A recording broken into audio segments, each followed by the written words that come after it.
통일교와 민주당 정치자금 의혹 규명을 위한 특검에 대해 말씀드리겠습니다. 민주당은 3대 특검이 종료되면 2차 종합특검을 반드시 추진하겠다고 공언하고 있습니다. 그러나 정작 전국을 뒤흔들고 있는 민주당과 통일교 간 정치자금 의혹에 대한 특검에 대해서는 민주당은 정치 공세라 일축하며 사실상 거부 의사를 밝혔습니다. 한술 더 떠 특검 만능론 아니냐라는 말까지 나왔습니다. 3개 특검을 동시에 가동시키고 기간을 연장까지 했던 민주당이 할 말은 아닌 것 같습니다. 민주당이 추진을 주장하는 특검은 필수이고 야당이 추진을 요구하는 특검은 공세로 규정하는 기준과 원칙이 무엇인지 모르겠습니다. 처음부터 답정너 특검이라는 지적들이 틀린 말이 아니었습니다. 어제 마무리된 조은석 특검이 이를 그대로 보여주고 있습니다. 제1야당을 향한 내란몰이에 초점을 맞춘 채 무리한 구속영장 청구가 반복되는 등 무엇을 위한 특검 수사였는지 의문이 남습니다. 특히 추경호 전 원내대표의 구속영장 청구가 혐의와 법리의 다툼의 여지가 있다는 사유로 기각된 것은 정치적 목적이 앞선 청구였음을 여실히 드러냈습니다. 특검은 사안의 중대성만을 이유로 남발되는 제도가 아니라 기존 수사 체계로 공정성과 신뢰를 담보한 수사가 어려운 경우에 한해서 독립적 수사를 보장하면서 한시적 예외적으로 운영되어야 하는 제도입니다. 통일교와 민주당 간 정치자금 의혹에는 전현직 장관급 인사와 대통령 최측근 인사들이 연루되었다는 의혹이 제기된 중대한 사안입니다. 이것이야말로 진상규명을 위한 특검이 반드시 필요한 영역입니다.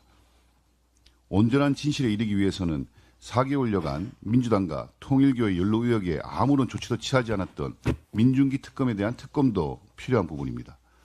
국민적 요구가 커지는 국민의힘의 양특검 요구에 민주당의 침묵이 길어질수록 의혹은 커질 뿐입니다.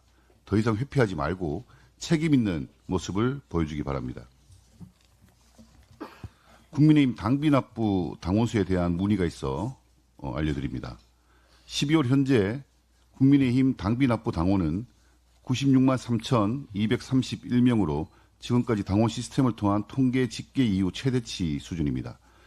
2024년 11월 30일 기준으로 74만 4,354명이었고 4월 4일 71만 1,528명으로 감소했다가 정당대회일인 지난 8월 26일 75만 1,030명으로 소폭 증가했습니다. 이달 11일 기준으로 전당대회일보다 21만 2,201명이 증가해서 96만 3천 명을 넘으며 100만 당비 납부 당원수를 목전에 두고 있습니다. 3개월 이상 당비 납부 당원인 책임 당원은 전당대회일보다 5만 3,995명이 증가했습니다. 내년 지방선거를 앞두고 있어서 당원수 증가 요인으로 작용했을 것으로 추측하지만 단지 지방선거 효과로만 단정하기는 어렵습니다. 이전에도 많은 선거가 있었고 당원이 증가하는 현상이 있었지만 이 같은 규모의 증가는 처음 있는 일입니다. 이재명 정권과 민주당에 맞서 대한민국을 바로 세우고 민주주의를 지켜달라는 국민들께서 국민의힘과 함께 해주셔서 당원 증가로 이어진 결과라고 할 것입니다.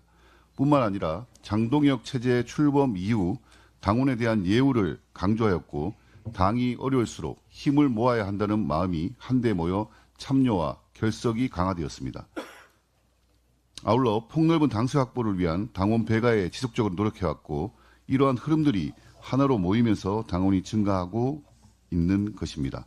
국민의힘은 더 역동적이고 활력 있는 정당으로 당원들과 함께 다가오는 지방선거에서 승리하고 민생을 위해 책임을 다하는 정당이 되겠습니다. 운영수석입니다.